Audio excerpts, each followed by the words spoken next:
Welcome back to the Difference Engine podcast, where we combine hard truths with empathy. I'm your host, Caleb Oakes, certified business coach. Hang on to your seats, kids. This is a banger episode. We're going to get honest here real quick, okay? What if the biggest problem in your business isn't the market? If it's not sales, it's not your team, it's not the economy. What if one of the biggest things in your business right now is the emotional patterns you've unknowingly baked into it from the start? Most businesses, dare I say all businesses, cannot go past the point of the personality of the owner. And if the business feels chaotic, reactive, stuck, it may not be a strategy problem. It might be an internal operation problem. Your business is a reflection of your internal operations. Your business does not reflect your goals necessarily, in most cases. It does not reflect your intentions. Oh my gosh. It does not reflect your intentions. It reflects your defaults. It's that old saying, we don't rise to the occasion, we fall back to the level of our training. So I've had this conversation with one of my clients. It's super interesting. He's using it as a tool to learn himself. He's using it as a tool for growing the things and cultivating the things in himself that he wants to see. And he's using his business as a mirror for it.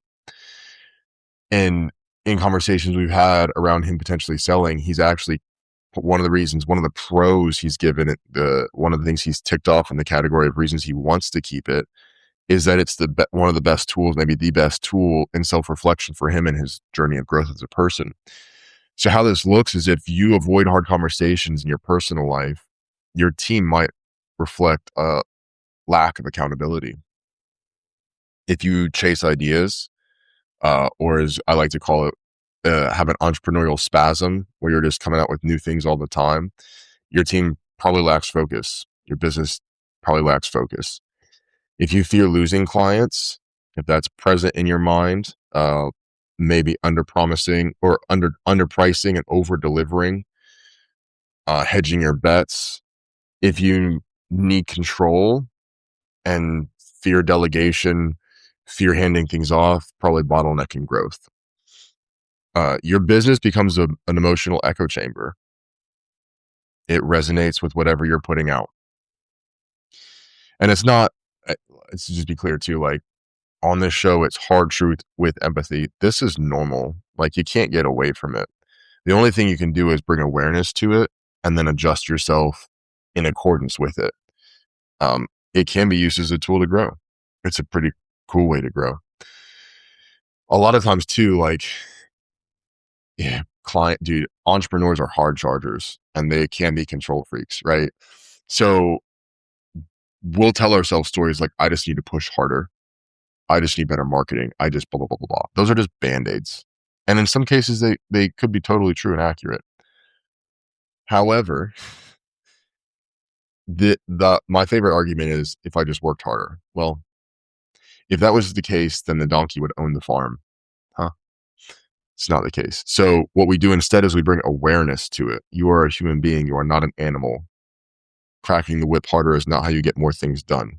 Awareness is your superpower.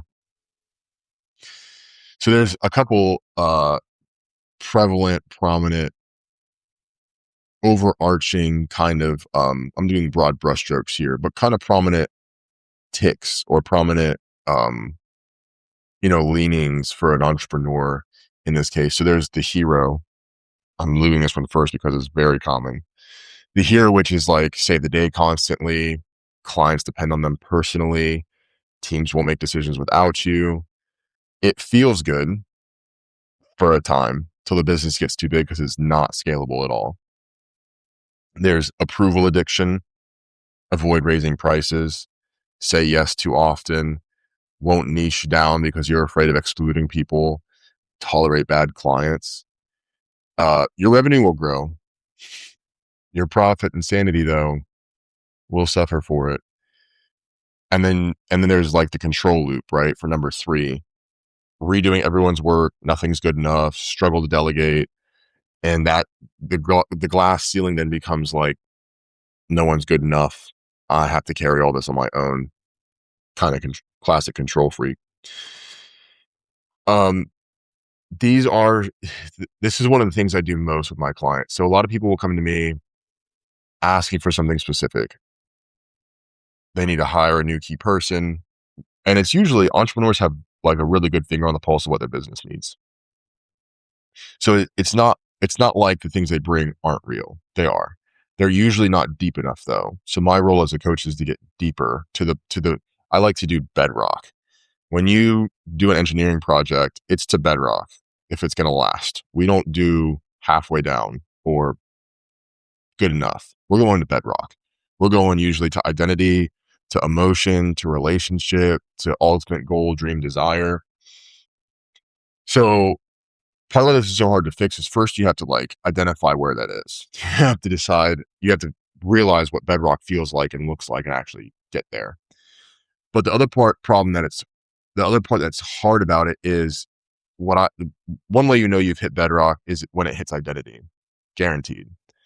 When it hits identity, when you hear someone say, I am, well, I'm the type of person who, you just found it.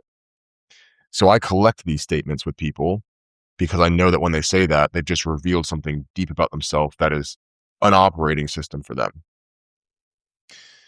So to get down to bedrock and actually find this, most of the time for an entrepreneur, those things were true for them when they were a solopreneur. It was true for them when they had no one working with them and they were doing everything bootstrapped. They've carried that identity, like their team now doesn't see it. They have 12 people or 15 people or 35 people. Probably none of them, and if any, like one or two, three, saw them when they were at the ground level. So they don't have a concept of what the growth was like. They don't always know what that felt like. That being said, the business owner 100% knows what it feels like. They have kept that identity because how do you go through life and just shed heavy identity from 16 years ago when you were like living hand to mouth and your spouse was asking you if this was a stupid idea that you launched your business and you're paying everything out of pocket and month to month trying to make enough profit to live. That sticks emotionally. It is very hard to drop that off and shed that without help or a very clear process on what needs to be done. I say all that because that is one of the first things I dig into with a business owner. So it's a good place for you to start if you're listening to this going, yes, that's completely what I'm feeling right now. You nailed it. So you know you hit bedrock if you hit identity. The business owner has the layers of it. They have not shed what they started with. They continue to pile on top of it. So now that's literally what imposter syndrome is. Oh, I have 55 employees and we did X number of millions of dollars in revenue last year, but I still see myself as a person who had one truck on payments I could barely make when I launched this thing and printed the flyers off in my house. That is what imposter syndrome is. The identity hasn't evolved along with the business and you get stuck by it. So that is a quick rundown of how your business might have a personality disorder. If you have any questions, my DMs are open on all platforms, The Difference Engine.